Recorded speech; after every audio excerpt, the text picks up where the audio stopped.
Hey folks, Parataga here, welcome back to Let's Play Contradiction. We're now on part 8, I think?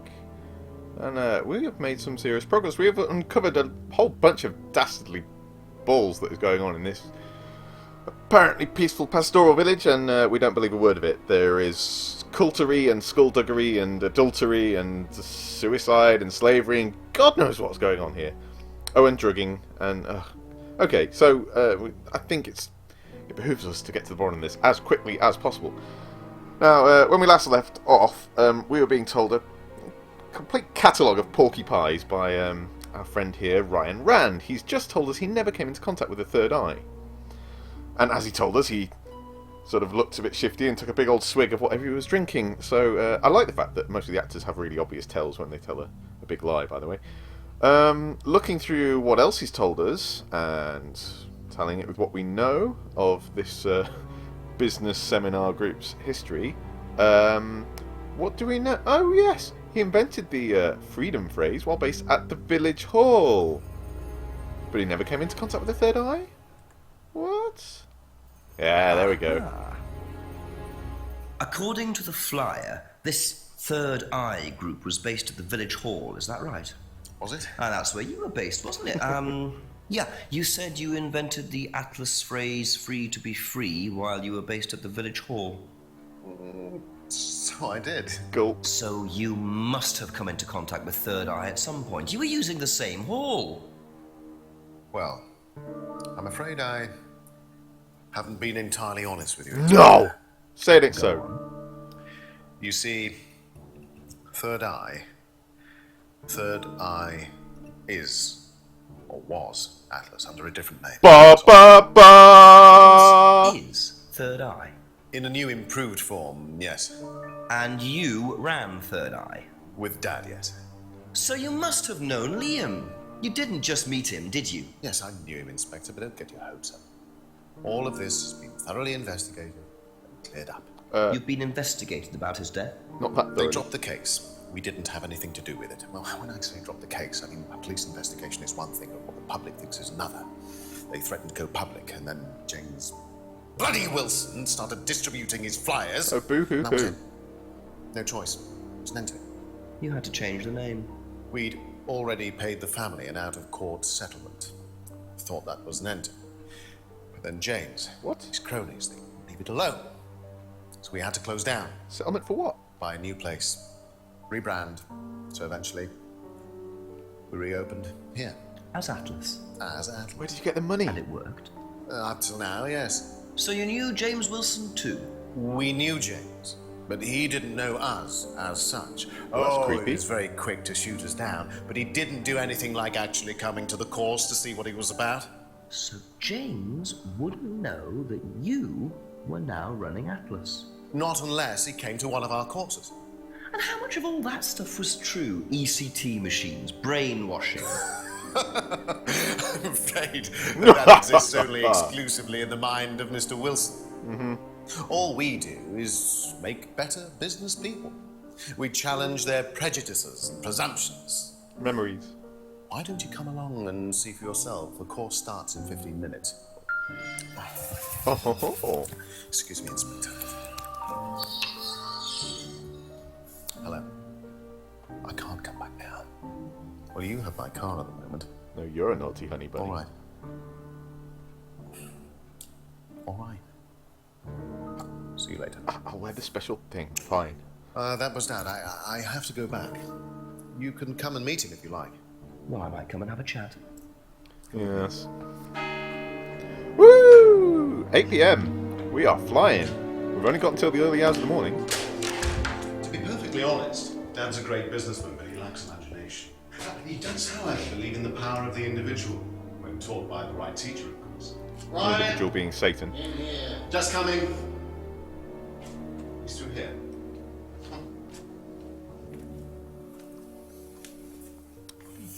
Nice oak doorway. To whom do I owe the pleasure? Detective Inspector Jenks, I'm investigating a death in the village. I believe you knew Kate Vine. Oh, I thought all this was dealt with, Inspector. You do know that Kate Vine was a gherkin short of a big mad. You do know. Father. You must forgive my son, Inspector. He still can't summon up the courage to come straight to the point. So what do you want to know? Well, a few more questions if you don't mind. But I do mind. I'm a very busy man. Try asking an intelligent question, like, do I mind being quizzed about a once promising student who turned into a useless drunk? Ryan, would you mind leaving us for a while? How about go fuck yourself? I'll go back to the centre. I have one or two things to prepare. Call me if you need me, Dad. You may begin, Mr. Holmes. I may begin? Although I'm not going to be able to help you. I don't have much to do with the course nowadays, so I can't give you any hard information. That's as maybe, but we No, that's need... as is. But if you want my opinion, I'd be quite happy to give it to you. So, far away. Okay, thank you. Thank Well, Paul certainly doesn't take any prisoners. It's obvious who's pulling the strings in this family, and I wonder what they got up to in their previous guise as Third Eye. 8 o'clock already. Honestly, I just want to arrest him right now. I mean, I don't care if he did it or not. I just want him in behind bars. This guy's an absolute asshole. And do you know what? When there's a death, like a week ago, you don't want to piss the police off with your arrogance and presumptuousness, and like, they've got a job to do, and if you're going to make it difficult for them, they're going to take an interest in you. You fucking idiot. Sorry, I know my language is getting quite out of hand, but ooh, I admit it, the story is getting under my skin. Okay, it's yeah. All right. We've got work to do. Come on, Detective Frederick Jenks. It was Frederick, wasn't it? Yeah.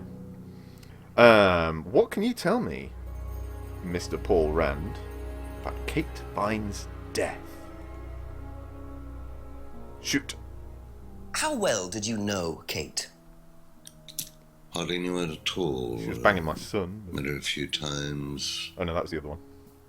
But the course, that's about all. So when was the last time you saw her? Last Friday. Right. Floating I in was the... popped out of the course and about 7. Did you speak to her then? It's possible. And how did she seem? Was she happy, sad, preoccupied? She was drunk. Everyone bangs on about her being drunk. I wonder if that's, sort of covering something. Possibly spoke to her. Don't give me this bullshit. Did you or didn't you? You knew she was drunk, so you obviously spoke to her. You are being evasive, and I don't like it. So, you met her a few times, and you saw her at the meeting on Friday around 7 PM. Fair enough.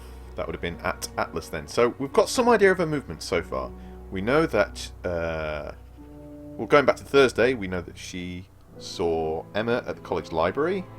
She was drunk and argumentative. We know that she saw Emma outside the pub at 6:30, where she broke a window. And then she went on, presumably, to the meeting at 7 PM at Atlas, where she was also drunk. So, what else?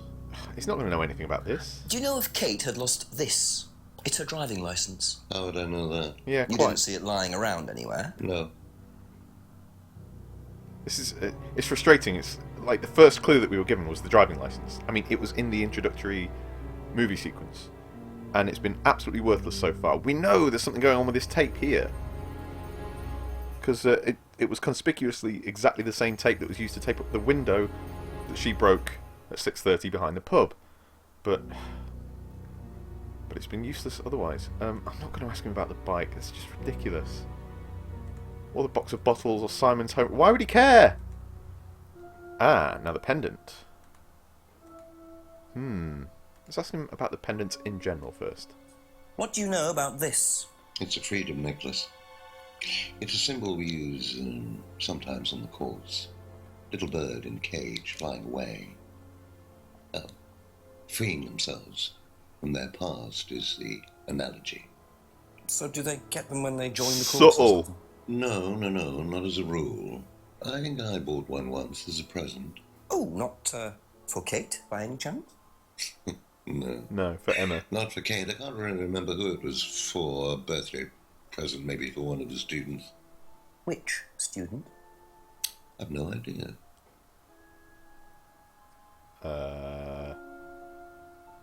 Yeah. Okay, this broken one. What can you tell me about that? Have you seen this before? Looks familiar. Where did you find it? It was, in the woods. Presumably had something to do with Kate or a killer. Well, that's what I'm trying to establish. Shouldn't it be in an evidence bag, Inspector, in case of contamination? He's got you I there. didn't have one with me, unfortunately. Well, don't go testing it for DNA, will you? It's got yours all over it. Yeah. And Simon's and Emma's. Fine. Okay, let's go back up to... Brokey's not going to care about that. He might know something about the argument, because it was regarding his son. What did you hear about an argument in the pub last Friday? I didn't go to the pub last Outside Friday. the pub. You didn't hear anything about an argument in the pub? Should I have? No, that's fine. Didn't hear about the argument. Mm-hmm. If you say so. These masks from your cult. What do you know about this? Looks like a mask. You don't recognize it? Not particularly. Looks like a monarch mask. Oh? What's a monarch mask? Monarch is fancy dress outfitters. Ryan goes there sometimes. Yeah. Ryan uses a fancy dress shop called Monarch Costumes. Interesting. He says he hasn't seen it before, though. Not sure I entirely believe that. So, what about Atlas? Could you tell me a bit about this? Had it designed by an agency And when was that? last year. Is that when you started the business? Yes, I suppose so. Business started last year. Not, nothing to do with Third Eye or anything. We are so going to take you down. Scrying! Have you ever seen one of these before? I believe it's a scrying mirror. You would know about that, painting. wouldn't you? Ever used one?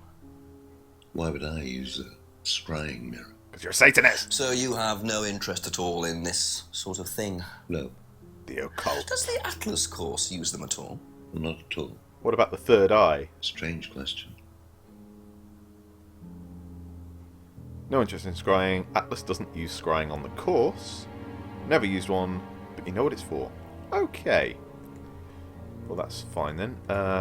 This satanic symbol. If I did this, would it mean anything to you? I presume you've seen an Atlas student doing that. Ah, so this is an Atlas thing. Well, it wasn't exactly our idea.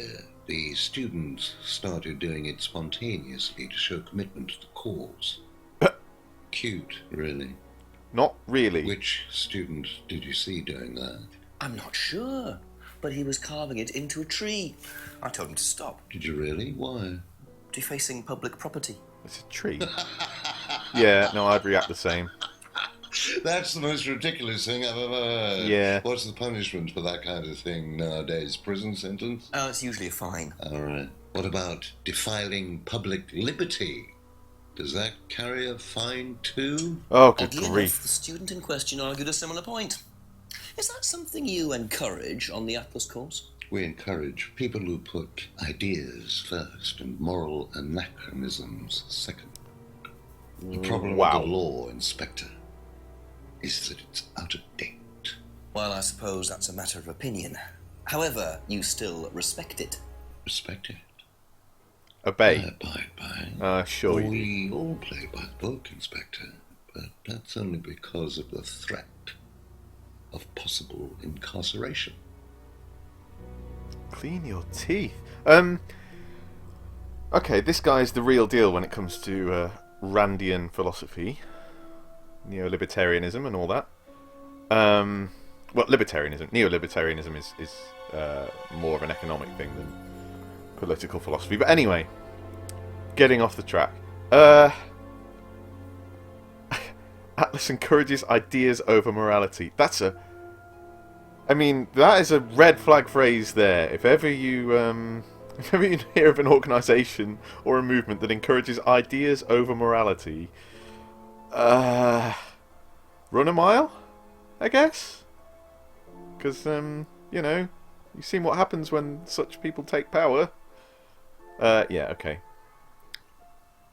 Liam's death. I'm sure you've got something to tell me about that. How well did you know Liam? Liam who? Liam, who took his life. Do me a favour. Well, as far as I remember, he was a good student, confident, outgoing. You didn't notice any problems? I believe he had problems at home. Were you there when he died? Yes. And afterwards? Whoa. You didn't see him after the meeting? No. What was Liam like that night? No. Apart from being drunk, or possibly because of that, he seemed perfectly happy. He was drunk. Well, I assume the bottle in his hand contained whiskey and not lemonade. Lots of similarities to Kate, don't you think? Drinking, depression, is that normal for the students? People come into the Atlas course for quick solutions to their problems. And when they don't get them as quickly as they might have liked, sometimes their impatience gets the better of them. Nothing to do with me, Gov. Is that what you're saying? Okay. So you knew Liam had personal problems. You were at Atlas the night he died, but you didn't see him after the course. Again, drinking. Yes, this is a theme, is it not? Okay. Freedom. Can you to tell be free. me a little about the Atlas phrase, free to be free? Where did you hear that? I've read I was it. talking to one of your students. It's a little phrase we conjured up to summarize our objectives. What is your objective, Yes. if you don't mind me asking? Please. Mine, or do you mean the course's objective? On the course. The objective of the course is to free people from bondage. We teach that most people are crippled by their past, by guilt, their attitudes, their beliefs, all that kind of nonsense. Guilt cripples people. Feeling guilty in business is like a meat eater feeling guilty in an abattoir. Guilt comes from the archaic emotional centers of the brain. It's a vestige of our animal ancestry, that's all. In business, you heed it at your peril. I'm sorry, Inspector. My house appears to be haunted. Aha. Do you mind closing the door? Aha. So, you believe that guilt has no place in business? None at all. I have few beliefs, Inspector, but that's one of them. And what if you have done something wrong? Well, that's the whole point. Guilt has nothing to do with it. Interesting opinion. Two things. What the hell was that door squeaking open about? Was an intern writing when that bit of the script happened? Or, I don't know. And, secondly, there's some interesting ideas regarding guilt and conscience and the concept of honour as well. And how, generally speaking, Western sort of conscience is based on the idea of guilt, i.e. an internal personal responsibility for your actions, rather than an external honour or shaming for your perceived actions and your perceived place. Just an interesting thought, anyway. This conversation is turning into a full 20 minutes at the rate we're going. So let's just quickly blast through the rest of these. So we've done the freedom phrase. Do you know anything about drugs? Know what this is, by any chance? I've no idea. Gardening isn't my kind of thing. Rebecca would probably know. I presume you've met Rebecca. Yeah, been there. Yes, I'm sure she'd enjoy telling you what it is. She's the kind of woman who likes to feel superior. Would probably marry a millionaire and then decide to run her own pub. Yes, what was that? Ooh. Well, she isn't exactly housewife material. She likes to be in control, like Wyatt.